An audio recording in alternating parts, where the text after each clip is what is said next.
than the other issues. So the first issue that everybody asks about is, why is there so much confusion and understanding when the month begins and when it ends? Why can't we all agree upon one particular date and the world would be a simpler place? Well, the reason for this difference goes back to a number of issues. Our Prophet ﷺ said that صُومُوا لِرُؤْيَتِهِ وَأَفْطِرُوا لِرُؤْيَتِهِ فَإِنْ غُمَّ عَلَيْكُمْ فَقْدِرُوا لَهُ. That fast when you see the moon, and break your fast when you see the moon. And if it is cloudy, then اقدروا له, which means complete the days to 30. So what this means is that we began the fast of the month by one of two methods. Number one, you see the moon on the night of the 29th. Number two, if you don't see the moon, or if it is cloudy, then you continue to 30, and then the next day will be the first of the month.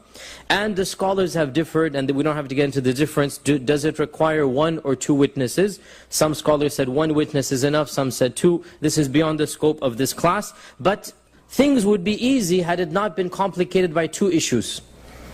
The hadith is pretty simple, but it's complicated by two issues. The first issue, what if somebody sees the moon in a locality that is not your locality? Are you obliged to follow somebody from another city or another country or another continent? In our time, somebody calls you up and says they've seen the moon, in Timbuktu, and you're in America.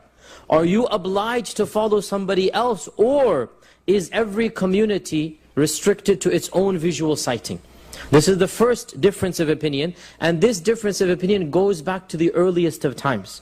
And even amongst the scholars of the tabi'un, tabi'un, the earliest generations, they differed amongst themselves. They differed that does the city follow its own visual sighting, or can a city or can a group follow the sighting of a neighboring city? And in those days they didn't have telephones, but they had fast postal services, they call them barids. They had them horse riders that would go and spread news as fast as humanly possible at the time. So they travel long distances in relatively faster times. They would have horses that would go, and there would be fresh horses waiting for them, change horses, continue riding, and the moon and the news would be spread faster than the average person could travel. So the question arises, are you restricted to your own, or do you follow the local or international sightings? Scholars of the past differed. Some of them said that the ummah should follow one sighting to the greatest extent possible. And others said no, every locality, or in Arabic is matla', and matla' means every segment of the earth that has its own moon sighting, right? Because everybody knew, even back then they knew, that if you look at the latitudes of the earth, every latitude, every segment of the earth has its own moon sighting. So they said only the Muslims living in the same latitude, that would be those who are required to follow the same moon sighting. Now, this difference of opinion is somewhat theoretical. Why? Because since the earliest of times, the ummah has never been united over one Eid. The Muslims in China could never have learnt about the moon sighting from the Muslims of Andalus and vice versa. There was simply no means of communication.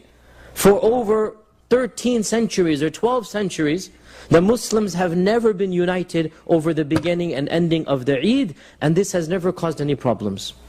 One of the reasons why it hasn't caused problems is because every governorship, every principality, every small political entity, the governor or the khalifa or whatever would announce, and the whole portion of that world would follow along. And this has been the case, as we said, historically for the last 12 centuries, before the coming of the modern era and before the breaking up of the ummah into the modern nation states. So the fact of the matter is that those who are calling for a unified sighting, it has never existed in the history of the ummah. And as I said, think about it. The Muslims of Andalus and the Muslims of China, do you really think that there could be a visual sighting that everybody would follow? And in fact, there are authentic narrations in Sahih Muslim that clearly shows that even in the time of the Sahaba, they understood that there would be different moon sightings for different areas. And there is a famous tradition, which is the tradition of Quraib, who was a freed slave. He traveled from Damascus. Muawiyah was in Damascus. He traveled from Damascus to Medina. And Ibn Abbas asked him, maybe if we can close the door, because there's... Ibn Abbas asked him, when did you guys start fasting? So they said, we saw the moon and started fasting. We saw the moon Sunday night, we started fasting Monday. So Ibn Abbas said, as for us, we didn't see the moon and we started fasting Tuesday. In Damascus, they started Monday. In Medina, they started Tuesday.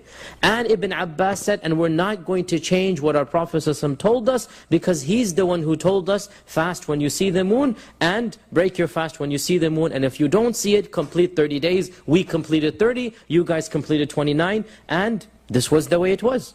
And though both of these are basically living Sahaba, Muawiyah is in Damascus, Ibn Abbas is in Medina, and they're not saying, how can the ummah be divided? Neither did Ibn Abbas say, oh, you know, we should change again, maybe we should make up one extra day. No.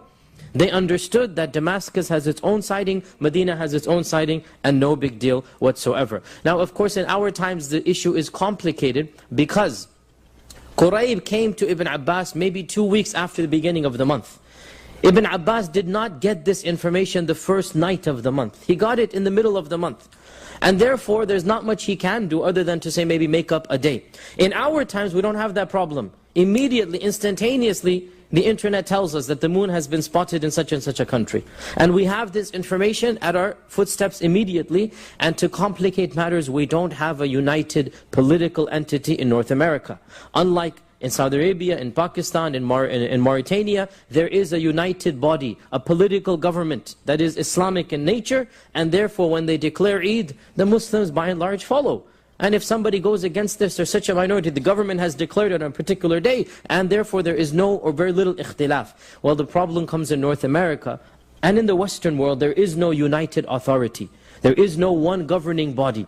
And therefore, the communities have to decide, and even the communities don't have the right of legislation. Suppose we in this masjid decided to follow, let's say, ISNA, or let's say the visual moon sighting in North America, which is different than what we're doing this year. Suppose we decided to do this, and we announced it. We have no authority to force anybody.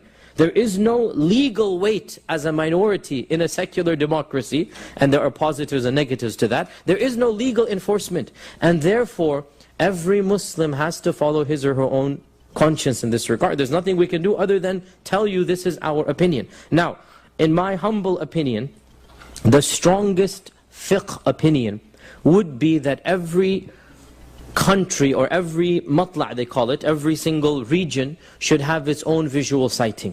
Visual. Because I don't believe that we should simply base it on complete calculations and ignore the visual sighting of the moon. This is not an opinion that we find in the classical books, and I hesitate to endorse it. This is my opinion. Nonetheless, in this community, and I want to make a point very frank here so we understand what is happening here. In this community, before I came, the local masajid had agreed to follow Saudi Arabia. That whenever Saudi Arabia announces it, they will follow Ramadan and end Ramadan accordingly. Now I say in all fairness and honesty, there is no fiqh opinion in the classical books of fiqh that links Ramadan to Saudi Arabia, or to Arabia, or to Mecca and Medina. There is no fiqh position that would do so. Because the beginning of the month in Ramadan of Saudi Arabia should have nothing to do with any other country, just like the prayer timings in Mecca have nothing to do with the prayer timings in Memphis. Suppose they pray Maghrib at 7 p.m. Does that mean we should pray Maghrib at 7 p.m.? It's not really relevant to us. And the Ummah has always been of a different opinion. As I said, the Muslims in Andalus could never have followed Arabia. It's simply not possible for them to have done so.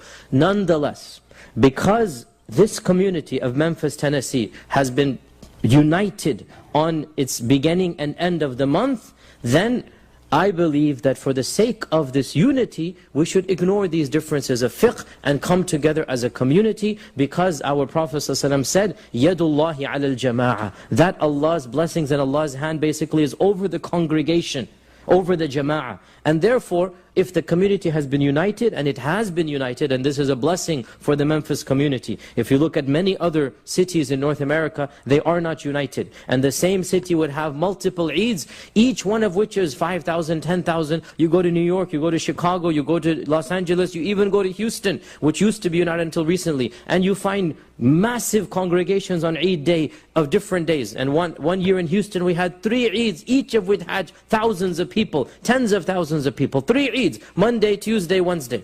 And this is obviously not good.